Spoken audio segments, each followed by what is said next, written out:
Di antara seluruh manusia yang pernah hidup, ada doa-doa yang tertolak, ada doa-doa yang ditunda, dan ada doa-doa yang Allah ganti dengan sesuatu yang lebih baik. Namun, ada satu golongan yang doanya tidak pernah tertolak. Mereka adalah para nabi. Setiap dari mereka diberikan satu doa istimewa, satu permohonan yang pasti dikabulkan oleh Allah tanpa penundaan, tanpa penggantian.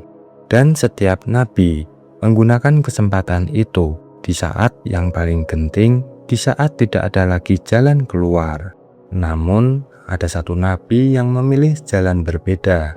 Hidupnya penuh luka, dihina oleh kaumnya, disakiti oleh orang-orang terdekatnya, ditinggalkan, bahkan diusir dari tanah kelahirannya. Namun, bukan penderitaan itu yang membuatnya berbeda. Yang membuatnya berbeda adalah apa yang ia lakukan ketika ia memiliki satu doa yang pasti dikabulkan. Ia tidak menggunakannya, tidak untuk dirinya, tidak untuk keluarganya, tidak untuk mengakhiri penderitaannya. Karena di dalam hatinya ada sesuatu yang jauh lebih besar. Al-Quran menggambarkan sosok ini dengan satu kalimat yang singkat, namun mengguncang makna. Bismillahirrahmanirrahim. Wa ma arsalnaka illa rahmatan lil alamin. Rahmat bukan hanya bagi orang yang hidup di zamannya, tapi bagi generasi setelahnya, bahkan bagi kita yang tidak pernah melihatnya. Di saat manusia memikirkan dirinya sendiri, ia justru memikirkan umatnya. Di saat manusia berdoa untuk hidupnya, ia menyimpan doanya untuk kehidupan setelah mati. Dan di dalam hatinya terus terucap satu kalimat, umatku, umatku. Ia menahan doa itu bukan karena ia tidak membutuhkan, tapi karena ia tahu akan datang satu hari di mana semua manusia membutuhkan pertolongan.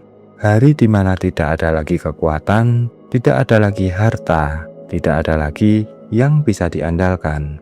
Dan di hari itu, ia ingin berdiri untuk kita.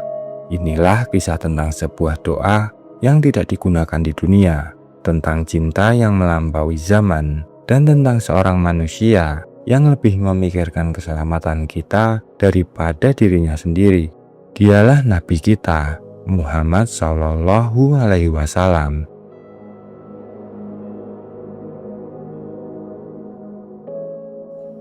Ada satu ketetapan yang Allah berikan kepada para nabi, sebuah keistimewaan yang tidak dimiliki oleh manusia biasa. Rasulullah Shallallahu Alaihi Wasallam bersabda, setiap nabi memiliki satu doa yang pasti dikabulkan, dan setiap nabi telah menggunakan doa itu di dunia, di saat yang paling mereka butuhkan, di saat semua jalan terasa tertutup.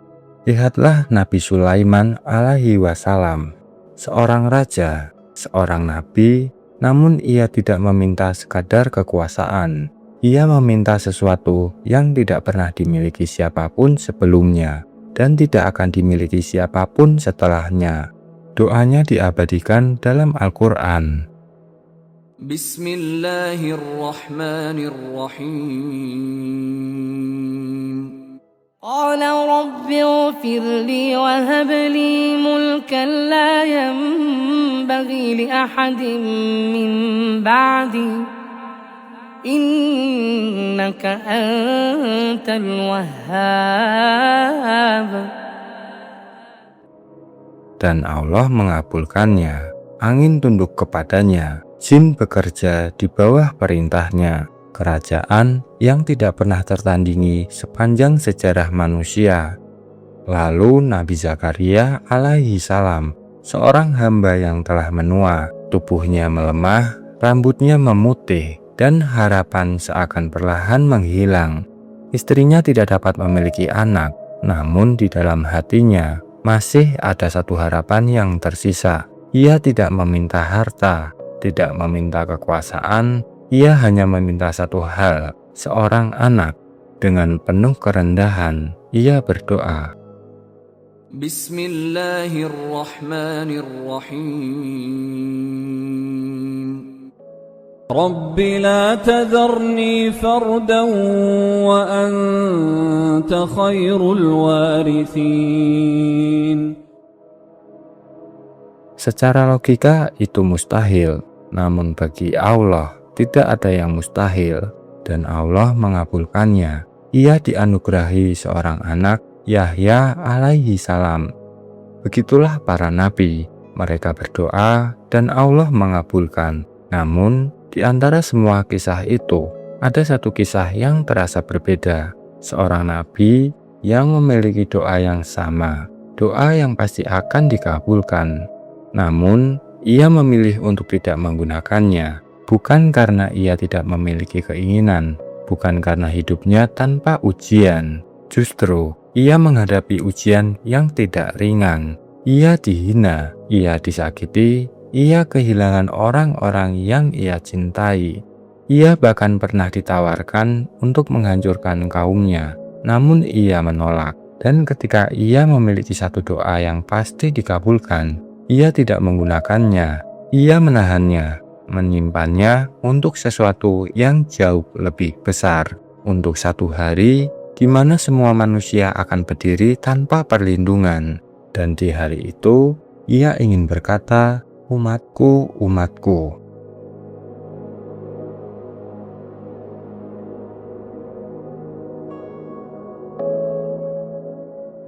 Ada alasan mengapa doa itu tidak digunakan di dunia. Bukan karena tidak ada kesempatan, bukan karena tidak ada kebutuhan, tapi karena ada sesuatu yang jauh lebih besar yang sedang beliau lihat. Rasulullah Shallallahu Alaihi Wasallam bersabda, setiap nabi telah menggunakan doanya di dunia, dan aku menyimpan doaku sebagai syafaat bagi umatku di hari kiamat. Satu keputusan yang tidak sederhana, karena jika beliau menginginkan, beliau bisa meminta kehidupan yang lebih mudah, tanpa hinaan, tanpa penolakan, tanpa luka yang berulang. Namun beliau memilih untuk menahan semuanya. Mengapa? Karena beliau melihat sesuatu yang tidak kita lihat hari ini. Al-Quran menggambarkan hari itu sebagai hari yang begitu berat. Bismillahirrahmanirrahim. Yawma yafirrul mar'u min akhihi wa ummihi wa abihi wa sahibatihi wa banihi. Hari di mana tidak ada lagi yang bisa diandalkan. Bahkan orang-orang terdekat yang selama ini kita cintai tidak lagi mampu menolong. Setiap manusia hanya memikirkan satu hal, dirinya sendiri. Namun di tengah ketakutan itu, ada satu suara yang berbeda. Bukan suara yang meminta keselamatan untuk dirinya, tapi untuk orang lain. Itulah Rasulullah Shallallahu Alaihi Wasallam. Di saat semua manusia berlari menyelamatkan dirinya sendiri, beliau berdiri memohon kepada Allah untuk kita. Beliau tahu bahwa kita akan berbuat dosa, kita akan lalai, kita akan jatuh berulang kali. Namun tetap, beliau tidak menyerah terhadap kita. Itulah sebabnya doa yang pasti dikabulkan itu tidak digunakan di dunia. Karena dunia tidak sebanding dengan akhirat. Apa arti kenyamanan hidup jika di akhirat kita tidak selamat? Apa arti kemudahan dunia jika di hari itu kita berdiri sendiri tanpa pertolongan? Maka beliau memilih sesuatu yang jauh lebih berat, menahan doa yang pasti dikabulkan, demi satu harapan agar di hari kiamat nanti ketika kita tidak punya apa-apa, masih ada seseorang yang memohonkan ampun untuk kita. Dan itu adalah Nabi kita, Muhammad Shallallahu Alaihi Wasallam.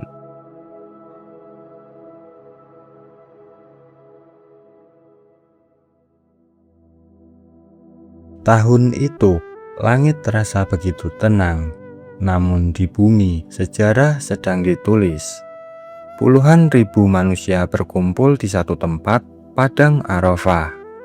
Mereka datang dari berbagai penjuru, berbeda suku, berbeda bahasa. Namun hari itu mereka berdiri sebagai satu umat. Di hadapan mereka berdiri seorang manusia yang telah mengubah arah sejarah dunia, Rasulullah Shallallahu Alaihi Wasallam. Tidak ada yang benar-benar menyadari bahwa inilah pertemuan terakhir itu.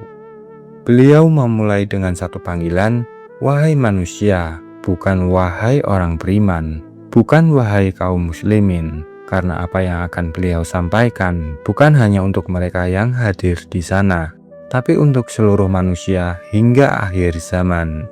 Suasana menjadi hening, setiap mata tertuju kepadanya, setiap hati menanti kata-kata terakhir. Beliau bersabda, "Sesungguhnya darah kalian, harta kalian, dan kehormatan kalian adalah suci, seperti sucinya hari itu, seperti sucinya bulan itu, seperti sucinya kota Makkah. Tidak boleh dilanggar, tidak boleh dirusak." Kemudian beliau memperingatkan, "Janganlah kalian kembali kepada kekufuran setelahku dengan saling membunuh satu sama lain." Sebuah peringatan yang terasa begitu relevan bahkan hingga hari ini. Lalu beliau berbicara tentang riba, sesuatu yang telah mengakar dalam kehidupan manusia. Beliau berkata, "Ketahuilah, semua bentuk riba telah dihapus." Dan bukan hanya itu, beliau memulai dari keluarganya sendiri. Riba pertama yang aku hapus adalah riba milik pamanku Abbas. Tidak ada keistimewaan, tidak ada pengecualian, keadilan ditegakkan bahkan kepada keluargaku sendiri. Kemudian beliau berbicara tentang perempuan. Bertakwalah kepada Allah dalam memperlakukan wanita. Sebuah pesan di zaman ketika perempuan seringkali tidak memiliki hak. Beliau mengangkat derajat mereka, menegaskan bahwa mereka adalah amanah, bahwa mereka memiliki hak sebagaimana laki-laki memiliki hak. Lalu datanglah kalimat yang menghancurkan segala bentuk kesombongan manusia. "Wahai manusia, Tuhan kalian satu, ayah kalian satu. Kalian semua berasal dari Adam, dan Adam diciptakan dari tanah. Tidak ada yang lebih tinggi, tidak ada yang lebih mulia, karena warna kulit, karena bangsa, atau karena keturunan. Tidak ada kelebihan orang Arab atas non-Arab, tidak pula non-Arab atas Arab, tidak pula yang putih atas yang hitam, dan tidak pula yang hitam atas yang putih, kecuali karena takwa." Satu kalimat yang mengakhiri rasisme sebelum dunia modern bahkan menyadarinya. Kemudian beliau meninggalkan sebuah pegangan, sesuatu yang jika dipegang teguh tidak akan pernah menyesatkan. "Aku tinggalkan untuk kalian dua perkara, Al-Quran dan Sunnahku, pegangan untuk menjalani hidup dan penyelamat di akhirat nanti." Kemudian beliau bertanya kepada mereka, "Apa yang akan kalian katakan tentangku?" Dengan suara yang penuh harum mereka menjawab, "Kami bersaksi bahwa engkau telah menyampaikan risalah, engkau telah menunaikan amanah, dan engkau telah menasihati kami." Maka Rasulullah Shallallahu Alaihi Wasallam mengangkat tangannya ke langit dan berkata, "Ya Allah, saksikanlah, ya Allah, saksikanlah, ya Allah, saksikanlah." Hari itu sebuah ayat turun, ayat yang menandai kesempurnaan agama ini. Bismillahirrahmanirrahim. Al-yawma akmaltu lakum dinakum wa atmamtu alaykum ni'mati wa raditu lakumul Islam dinan. Semua orang merasa bahagia, namun tidak semua orang memahami maknanya. Hanya satu orang yang langsung menangis, Abu Bakar, karena ia mengerti ini bukan hanya tentang kesempurnaan agama. Ini adalah tanda bahwa perpisahan itu sudah sangat dekat.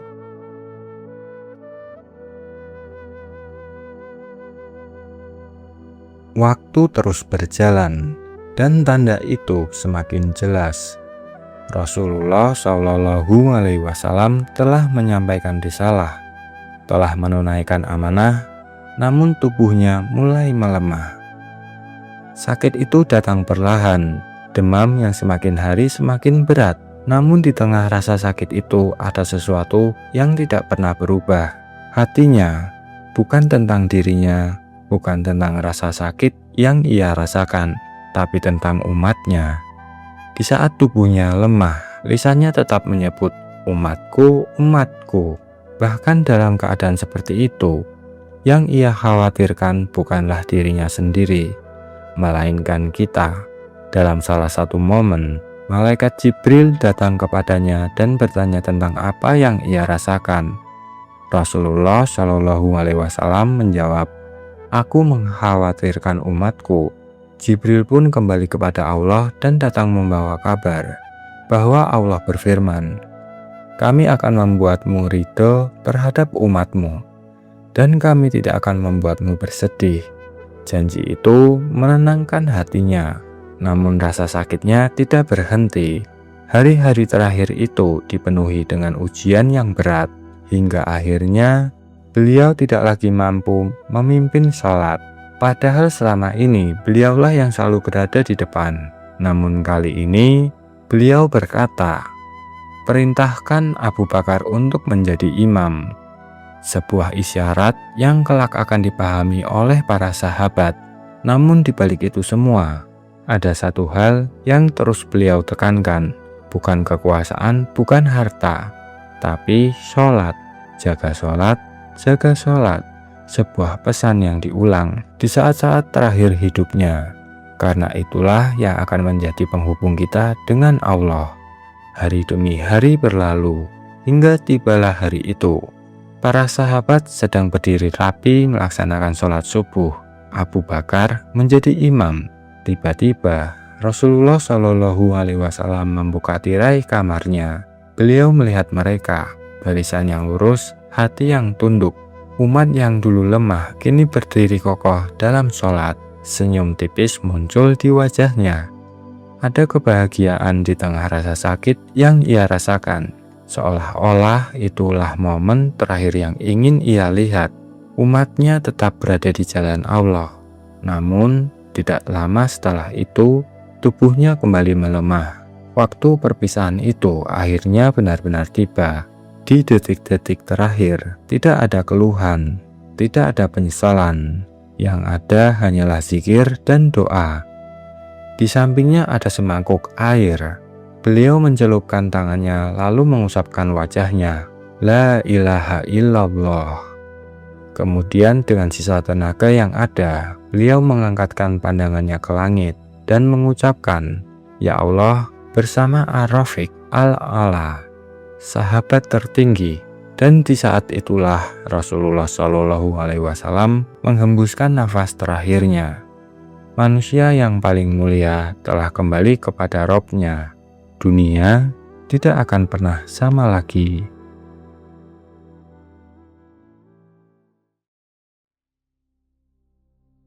Kabar itu akhirnya tersebar. Rasulullah Shallallahu Alaihi Wasallam telah wafat. Namun, tidak semua orang mampu menerimanya. Madinah yang dulu dipenuhi cahaya, tiba-tiba terasa sunyi, berat, seolah-olah kehilangan arah. Para sahabat terdiam, sebagian menangis, sebagian tidak mampu berkata apa-apa.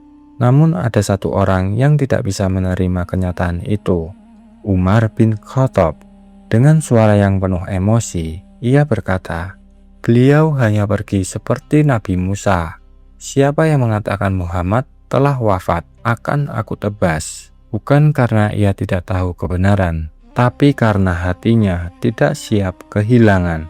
Di tengah kekacauan itu, datanglah seseorang yang hatinya paling tenang, Abu Bakar. Tanpa banyak bicara, ia langsung menuju tempat Rasulullah berada. Ia membuka penutup wajah beliau, memandangnya dengan penuh cinta. Lalu ia mencium keningnya dan berkata, "Engkau tetap indah, baik saat hidup maupun setelah wafat."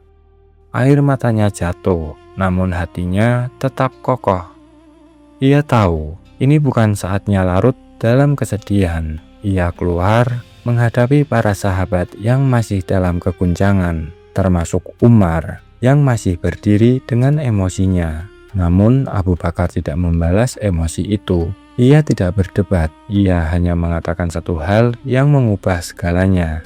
Barang siapa menyembah Muhammad, maka ketahuilah Muhammad telah wafat. Namun barang siapa menyembah Allah, maka Allah Maha Hidup dan tidak akan pernah mati. Kemudian ia membacakan ayat dari Al-Quran. Bismillahirrahmanirrahim.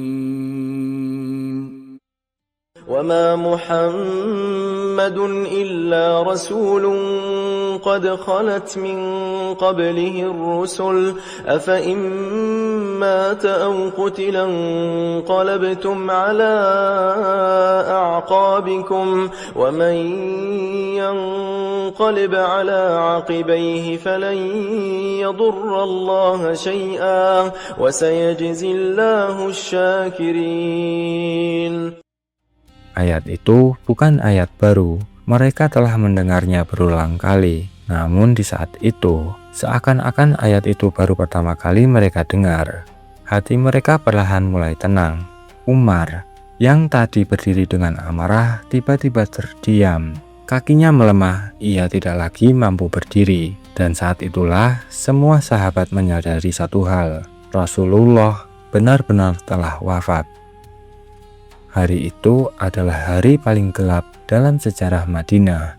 Hari di mana air mata tidak bisa dibendung dan hati dipenuhi kehilangan. Namun di balik kesedihan itu, ada satu kenyataan yang harus diterima. Risalah ini tidak berhenti.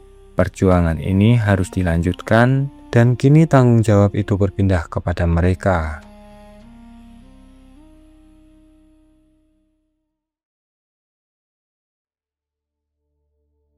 Rasulullah Shallallahu Alaihi Wasallam telah pergi, namun yang beliau tinggalkan bukanlah harta, bukan pula kekuasaan. Beliau meninggalkan sesuatu yang jauh lebih besar, sebuah jalan, sebuah petunjuk, sebuah cahaya yang tidak akan pernah padam, Al-Quran dan Sunnah. Dua hal yang jika dipegang teguh tidak akan pernah menyesatkan. Bukan sekedar untuk dibaca, bukan sekedar untuk didengar, tapi untuk dihidupkan di setiap langkah, di setiap keputusan, di setiap bagian dari hidup kita.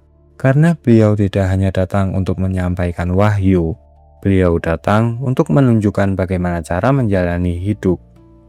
Namun hari ini, pertanyaannya bukan lagi apa yang telah beliau lakukan, karena jawabannya sudah jelas. Beliau telah memberikan segalanya. Beliau menangis untuk umatnya. Beliau menyimpan doa yang pasti dikabulkan demi kita. Beliau menahan keinginan dirinya demi keselamatan kita di akhirat nanti. Lalu, bagaimana dengan kita? Apakah kita benar-benar hidup sebagai umatnya? Ataukah kita hanya sekedar mengaku mencintainya? Cinta bukan hanya tentang kata-kata. Cinta adalah mengikuti, meneladani, menjalani apa yang beliau jalani. Al-Quran memberikan satu ukuran yang jelas. Bismillahirrahmanirrahim. Qul in kuntum tuhibbuna Allah fattabi'uni yuhibbukumullahu wa yaghfir lakum dunubakum. Wallahu ghafurur rahim. Mengikuti itulah bukti cinta, bukan hanya di lisan, tapi dalam hidup yang nyata. Hari ini kita hidup di zaman yang penuh dengan kesibukan, penuh distraksi, penuh godaan. Namun di tengah semua itu, warisan Rasulullah masih ada di tangan kita. Al-Quran masih kita baca, Sunnah masih bisa kita jalani. Dan pintu perubahan masih terbuka. Tidak harus langsung sempurna, tidak harus langsung besar. Cukup satu langkah untuk kembali, satu langkah untuk memperbaiki diri, satu langkah untuk mulai hidup sebagai umatnya, bukan hanya dalam nama, tapi dalam tindakan. Karena suatu hari nanti, kita akan berdiri di hadapan Allah. Dan di hari itu kita berharap agar Rasulullah benar-benar memanggil kita umatku, bukan sekedar karena kita mengaku, tapi karena kita berusaha menjadi bagian darinya. Semoga Allah menjadikan kita termasuk umat yang beliau kenal, umat yang beliau banggakan, dan umat yang mendapatkan syafaatnya di hari kiamat. Salawat dan salam semoga selalu tercurah kepada Nabi kita Muhammad SAW.